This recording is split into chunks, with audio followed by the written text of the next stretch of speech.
We are joined now by Stefan Parsons, one of the up-and-coming great drivers on NASCAR's Xfinity Series. And Stefan's already had some pretty good success so far in his young career, still in his early 20s, so a lot of room to grow. But, we'll get into why there is a track record, so to speak, for Stefan to kind of take that next step. First of all, Mr. Parsons, thank you so much for joining us.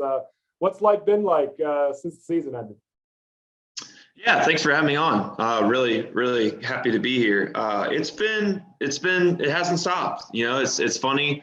Our off season in NASCAR, especially when you're gearing up for a season like we are, it never stops, right? We've been working really hard, getting everything ready for this upcoming year. We go to Daytona in almost a month, so it's been nonstop, just getting all the pieces of the puzzle together, putting cars together, and just shape it up to be a really good season. We'll get into, the stuff that your dad and your uncle did here in just a little bit, but, you have a family lineage, so I'm sure you were exposed to stock car racing and NASCAR from a young age. I'm curious, were you always in love with it, or was there a moment where you're like, you know what, I'm going to be different than my dad and uncle, I'm going to go this way, and then it kind of just crept up on you. From what I gathered, you started racing at 12 years old. So I'm curious of how that love grew, and was there any hesitancy to kind of follow in the family business, so to speak? Yeah, there was no hesitancy, honestly. I don't really remember a time where I wasn't looking forward to going to a racetrack or getting in a race car. It's really what I've always wanted to do. Just being kind of, like you said, immersed in it from a young age. I was very fortunate to have family who were very involved in the sport, whether it be through TV or through racing or owning teams. So to answer your question, it is honestly 100% what I've always wanted to do. I've never had any desire to do anything else, and I've never honestly been particularly good at anything else. So I'm very fortunate that we've been able to progress. When I was 12 years old, I started in Bandoleros over at Charlotte Motor Speedway, and if you would have told 12-year-old me that a little over 10 years later that I'd be going into my first full-time season as an Xfinity driver, I wouldn't believe you. Just it's incredible, the journey, and I'm just very fortunate. When you think about what it takes to be a stock car driver, and really where you really made the greatest leaps and bounds, you're from the Carolinas.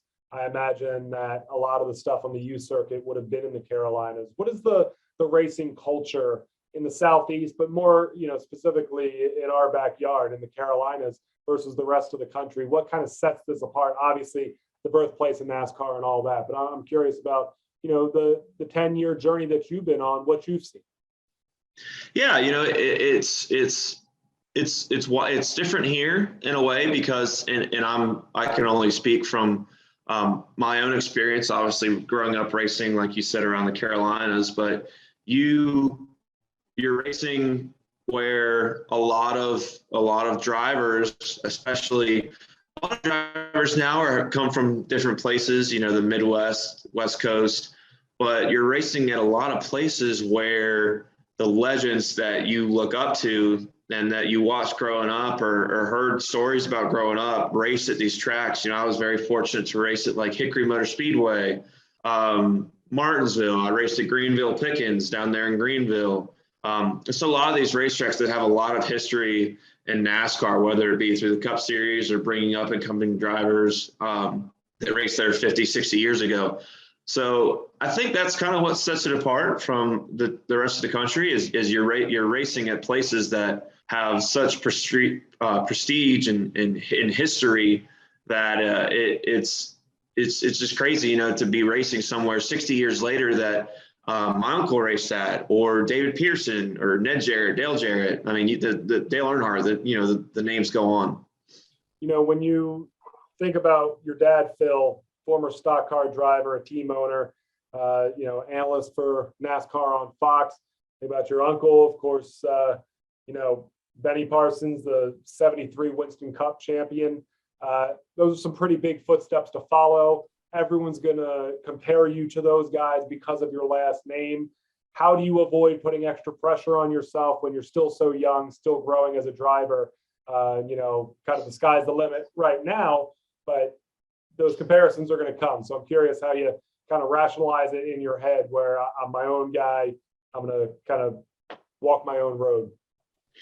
Yeah, I mean, absolutely. At the end of the day, you just got to make a name for yourself. You have to build your brand. You have to be your own person and don't be anybody but yourself. I've been very fortunate to have grown up with a dad who was in the sport and who's been an integral part of my career, whether it be guiding me, advice on and off the track.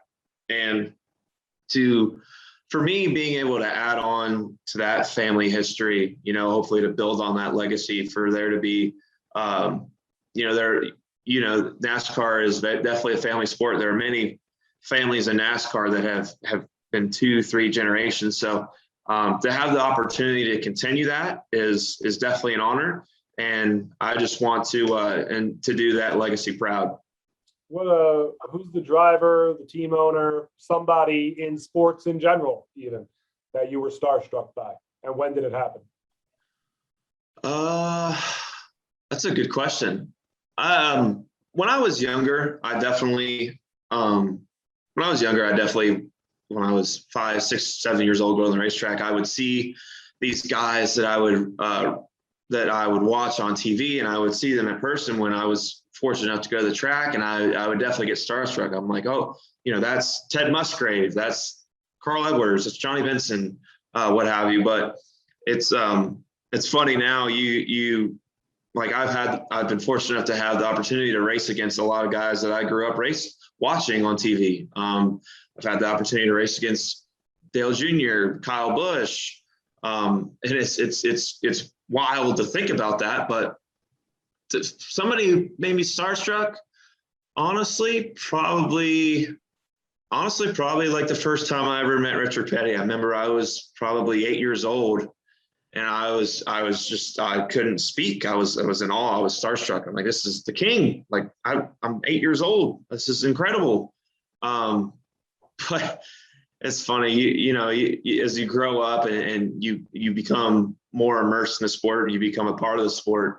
A lot of the people that you grew up watching or watched on TV become friends, become acquaintances. And that's definitely a strange but really cool feeling. You'll be driving the 99 car here. Are you still doing the truck series this upcoming season as well? Is that the plan? Don't have any plans to do truck series races right now. I would love to. I love driving anything with 4 wheels and a motor and a steering wheel. But don't have any immediate plans to right now. We're definitely focusing on the full season for BJ McLeod. We're fortunate enough to have SoCal on board. They're a great partner of mine, and they've been with me for a couple of years now, and they've stepped up this year to help do the full season, and really looking forward to focusing on that. So, as we get set to wrap up here, you're going to be in the upstate, signing some autographs, meeting some fans at the local hockey team here in Greenville. Obviously, that's a big moment of exposure for you.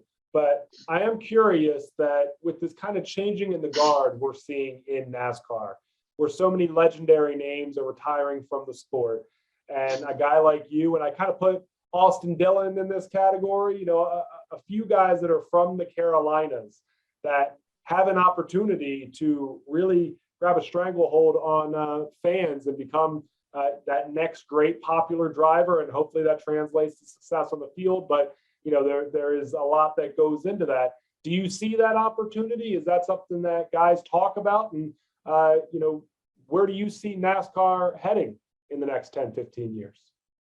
Yeah, that opportunity is absolutely there. Like you said, there's a change in the guard. Hopefully, racing is all about positioning, and not even on the track, but being in the right place at the right time. You look at Alex Bowman, a guy like Alex Bowman or Ross Chastain. They kind of drove cars that weren't as good as Hendrick cars or Gibbs cars, but kept with it, kept on, and got opportunities to go win and compete at a high level on a weekly basis. And that's kind of what a driver like me looks at for inspiration. And I think you're right. I think you're definitely going to see changing the guard. I think you're going to see a lot of the veterans of the sport start to retire, and look, a lot of people are going to have to replace them. So I think it's a great time for our sport. Obviously, we're going in a good direction with the next gen car.